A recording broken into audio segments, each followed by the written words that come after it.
Hey guys, it's Gem, and guess what? I'm in the kitchen. Today, I'm gonna share with you some gems of how to make some homemade French bread. Now, you can go to the store and spend like $4 or something for some French bread when you can make it at home for like 15 cents, I'm saying. All you need, flour, yeast, sugar, salt, a little bit of olive oil, an oven, and some bowls, or a little work area space, and a baking sheet. Okay, so to get started, all you need to do is get a cup and a half of warm water, not hot water because you will kill the live yeast. So you need some yeast, right? In my recipe, I use half of a tablespoon, and you want to make sure that the water is not too hot again because you will kill the yeast, and if it's too cold, you won't wake them up and they're just going to be sitting there doing nothing. All right, so we've got some great warm water. We've got half of a tablespoon of dry active yeast, and we're doing half of a tablespoon of sugar, good old sugar, and the sugar is just gonna give that yeast something to eat on.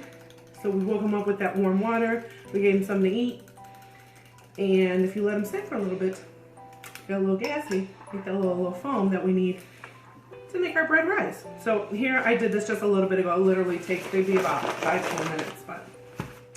So what we'll do is, I'm gonna take 3 cups of flour. I actually need this.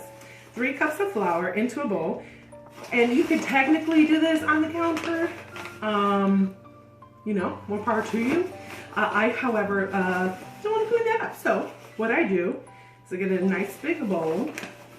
And you could use a KitchenAid. If you have one. I do, but I'm showing everybody. You can make bread at home. You don't need no fancy schmancy KitchenAid. All you need is a little elbow grease, a little know-how.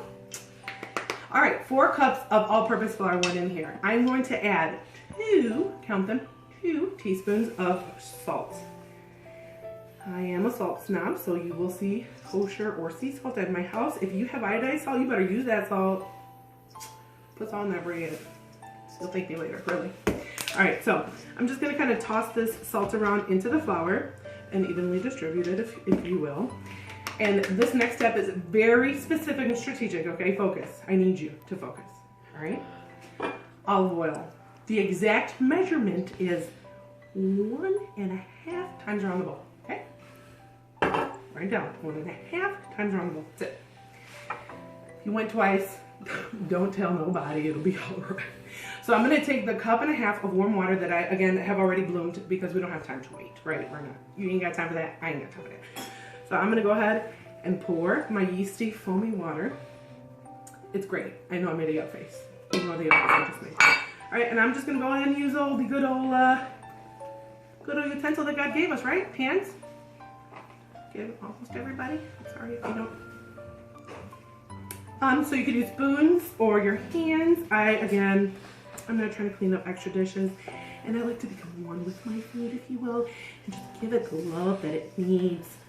Be the best that it could be. That's a gem for you. All right, so I'm kneading this bread.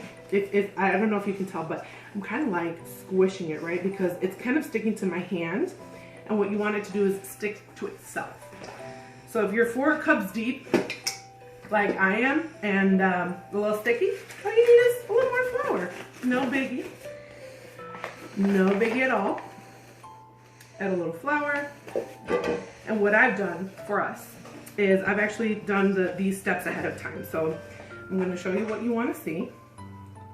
So I'm just kind of moving this bread around, right? Kind of gradually getting it off of my hands. And now I'm just kind of folding it over itself, and this is called kneading the dough, right? Again, you could totally do this on the counter because I have this bowl, and this bowl works perfectly fine. If you have a big bowl like I do, this is great. Again, you can, save a little cleanup. So here we go. I'm folding it onto itself. Again, it's a little bit tacky, but it's springy and it's soft, and I'm happy with it. So what I'm gonna do now is I'm going to spray a bowl with some olive oil. I'm going to put said ball of dough right smack in there, and I'm gonna go ahead and take a tea towel, and I'm gonna cover it up. Cover it up over here in a nice warm cozy spot, okay? That you can't see. It's fine. And an hour later, you have doubled the ball of dough. Now here is when we're gonna go ahead and just go ahead and get the counter dirty, I guess, because we kind of have to. And I'm just gonna go ahead and flour the bowl just a little bit. And we're really not gonna get dough stuffed to the counter because it's beautifully risen and soft and mushy. So I'm gonna go ahead and pat this down into like a rectangle. Hi, dough. Hey, this is kind of fun. You know, take a little aggression, do a little karate chop.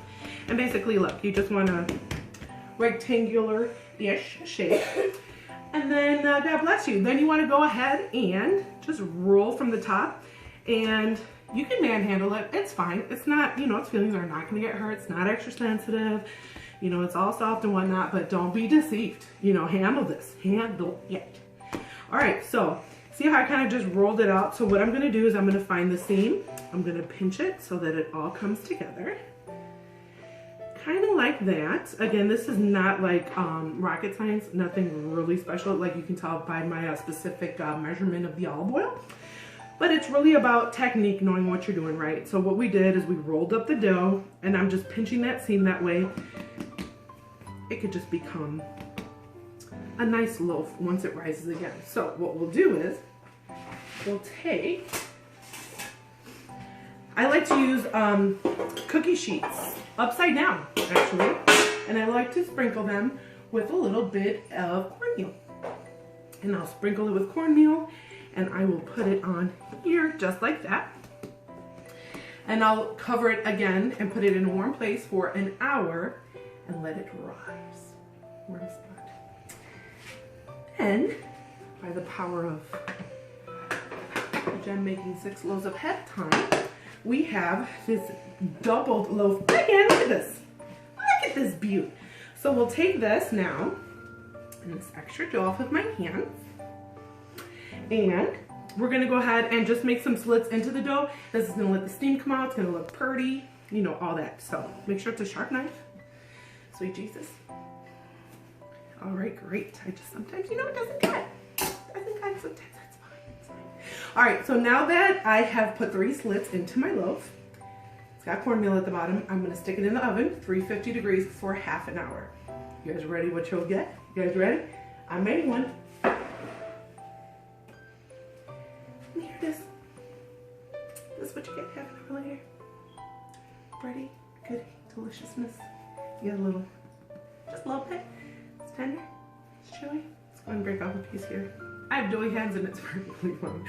I'm actually on a 10-day cleanse and I can't eat this. I'll probably spit it out, but I'm not spitting it out. I'm swallowing it. It's delicious. I hope you learned a few things. I'm gonna wash my hands. I hope you enjoyed and hope to see you next time.